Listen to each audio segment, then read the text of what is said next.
Hello friends, welcome to Aparajita's kitchen. আজকে আবার এসে গেছি আমি একটা নতুন রেসিপি নিয়ে। আজকে আপনাদের দেখাবো ফ্রেঞ্চ ফ্রাই কীভাবে বাড়িতে বানানো হয়।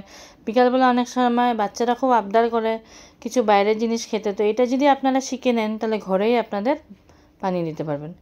তো এটার জন্য প্রথমেই লাগছে হলো 5টা আলু, 5টা বা 4টা যে হিসাবে আপনি বানান। তো আমি এখানে 5টা আলু নিয়ে নিয়েছি। তো খোসাগুলো ছাড়িয়ে নিয়েছিলাম আগের থেকে। তারপর আলুর সাইডগুলো কেটে সমান করে নেব, সমান করে নিয়ে রেখে দেব। তারপর কাটার পর আলুগুলোকে পিস পিস করে নেব ফ্রেঞ্চ ফ্রাই বানানোর জন্য। তো তার জন্য সমান সমান করে কাটতে লাগবে। সমান সমান করে কাটলে দেখতে ভালো লাগে, ওই জন্যই সমান সমান করে কাটা। তো এইভাবে সমান সমান করে কেটে নেব। কেটে নিয়ে তারপর আমি এগুলো একটু জলের মধ্যে ধুয়ে নেব। তো পুরো কাটাটা আপনাদের দেখালাম না, অল্প একটু কেটে আপনাদের দেখালাম। তো সবগুলো কাটা হয়ে যাওয়ার পর আমি এগুলো একটা গামলার মধ্যে জল নিয়ে ভালো করে ধুয়ে নেব। তো লম্বা লম্বা করে ফ্রেঞ্চ ফ্রাইগুলো কাটা হয়ে যাওয়ার পর তো আমি এরকম গামলাতে একটা জল নিয়ে নিয়েছি। জল নিয়ে ভালো করে এখন ধুয়ে নেব। দুবার করে আমি ধুয়ে নিয়েছিলাম, একবার প্রথমে ধুয়ে আবার জল পাল্টে আবার ধুয়ে নিয়েছিলাম। তারপর উল্টা দিকে গ্যাসে আমি একটা সসপ্যানে জল গরম করতে বসিয়েছি, কারণ ফ্রেঞ্চ ফ্রাইগুলোকে আমি হালকা একটু বয়েল করে নেব। মোটামুটি 80% মতন বয়েল করে নিতে হবে। আর ওর মধ্যে দিলাম 1 চামচ নুন। তো ধোয়া আলু কাটা আলুগুলোকে আমি এখন জলের মধ্যে সেদ্ধ করতে দিয়েছি।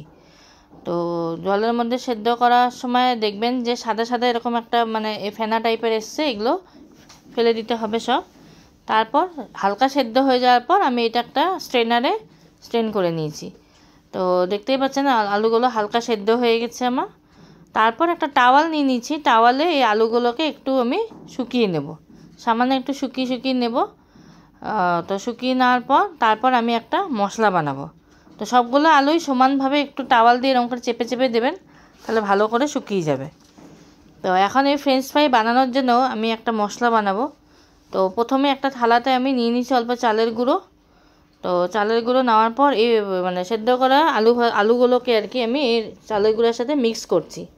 মিক্স করার পর তারপর ওখানে দেবো হলো সামান্য একটু কর্নফ্লাওয়ার, একটু নুন আর একটু কাশ্মীরি রেড চিলি পাউডার। তো প্রথমে চালের গুঁড়ো দিয়ে এটাকে মেখে নিলাম আলুগুলোকে।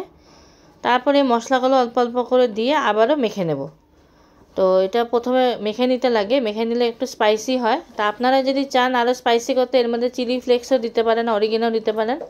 তা আমি ওইসব আর কিছু দিইনি, আমি সামান্য কাশ্মীরি রেড চিলি পাউডার, একটু নুন আর চালের গুঁড়ো আর সামান্য একটু কর্নফ্লাওয়ার দিয়ে আলুগুলোকে মেখে নিয়েছি।